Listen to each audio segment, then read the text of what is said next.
Halo, nama saya Zedi Kejo, edukator Skor Sekuritas. Selamat datang di S-Talk.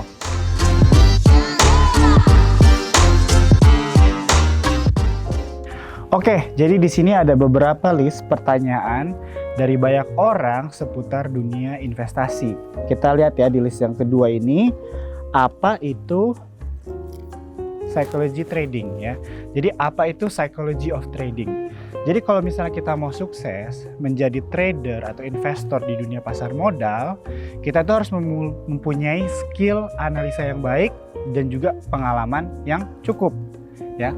Skill-skill yang menganalisa yang baik ini salah satunya adalah fundamental analysis. Di sini kita bisa mengevaluasi atau menganalisa suatu perusahaan.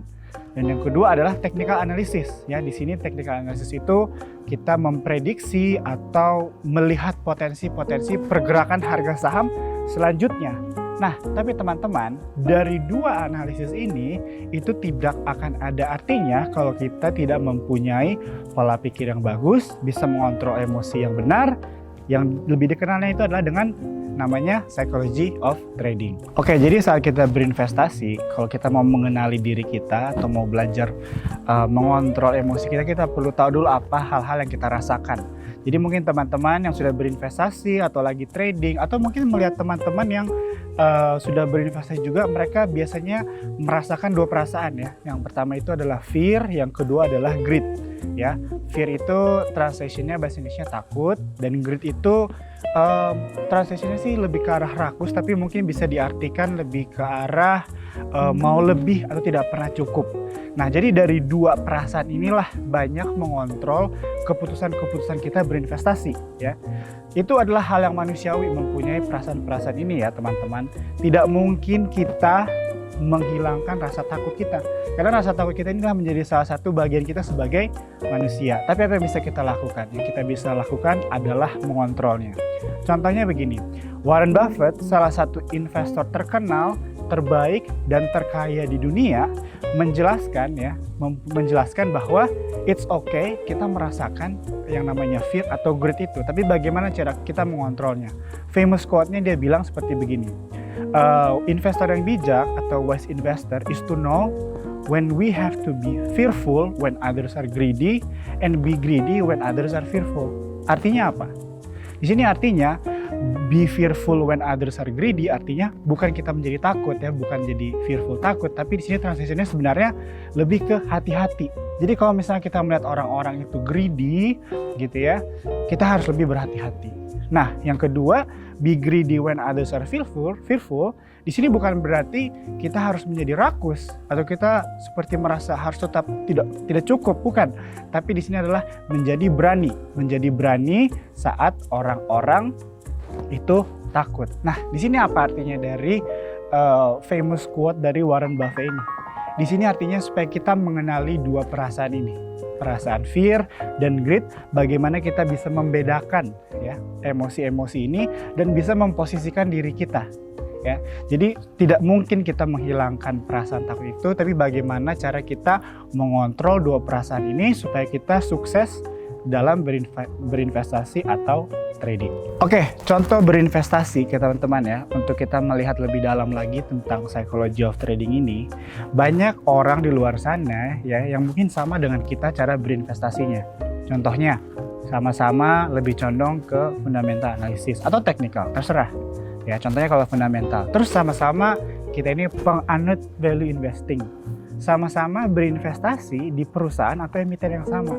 Tapi kenapa hasilnya bisa berbeda? Kenapa ada yang untung, ada yang rugi? Kenapa ada yang rugi sedikit, ada yang rugi banyak? Kenapa ada yang untungnya kecil, tapi ada yang untungnya juga besar? Begitu kan? Nah, jadi apa yang membedakan? Yang membedakan itulah balik kepada psikologi kita masing-masing. Inilah yang menjadi penentu kesuksesan trader dan investor di dunia pasar modal. Nah, kalau misalnya kita lihat nih teman-teman, saya sering melihat atau follow trader-trader profesional di luar negeri ya teman-teman. Contohnya saya follow ada di sosial media dan di YouTube. Di sana mereka menceritakan bagaimana mereka trading setiap harinya. Mereka itu trading cuma 2-3 jam dan mereka memilih jam trading itu di jam-jam yang menurut mereka paling produktif. Tujuannya apa? Di sini untuk memastikan bahwa diri mereka itu siap untuk trading. Jadi trading itu nggak bisa asal-asalan, membutuhkan kesiapan secara jasmani, tapi mental juga, begitu ya. Jadi di sini bisa kita lihat bagaimana professional traders itu betul-betul menganggap psychology of trading atau bisa dibilang pola pikir itu serius, ya teman-teman. Oke, jadi ada beberapa psychology of trading mistakes ya. Jadi kesalahan-kesalahan yang secara psikologi kita lakukan saat kita berinvestasi ya. Yang paling sering terjadi di Indonesia itu adalah yang namanya FOMO trading, fear of missing out, takut ketinggalan. Itu udah manusiawi sih, kita sebagai manusia itu memang takut ketinggalan, takut diasingkan ya.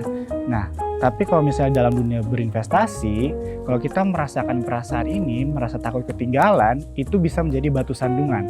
Contohnya, kalau kita sedang berinvestasi di saham, kita melihat teman-teman kita udah profit, ya emiten-emiten pilihan mereka itu udah terbang.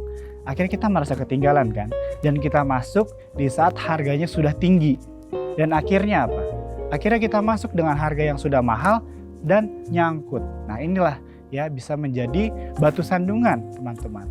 Nah di sini aku mau kasih quote dari Charlie Munger. Charlie Munger itu adalah vice chairman dari perusahaannya Warren Buffett ya. Jadi ini salah satu partner terdekat dari Warren Buffett. Dia bilang mereka ini, Warren Buffett dan Charlie Munger, pernah miss momen untuk berinvestasi di Google dan Amazon investment ya. Tapi apa kata Charlie Munger? Kata Charlie Munger, we will keep missing them, but we do not miss them all. Jadi artinya apa? Jadi memang dalam berinvestasi, memang kita pasti akan ketinggalan kereta. Sometimes kita akan ketinggalan emiten-emiten yang terbang, ya.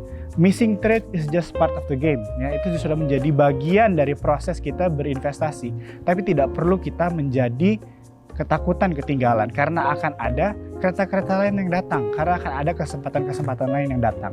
Nah, jadi buat teman-teman di sini sudah mengerti ya tentang definisi psychology of trading dan juga bisa menganalisa atau mengetahui bagaimana kita mengontrol emosi kita dan kesalahan-kesalahan yang sering terjadi saat kita berinvestasi yang disebabkan oleh emosi kita.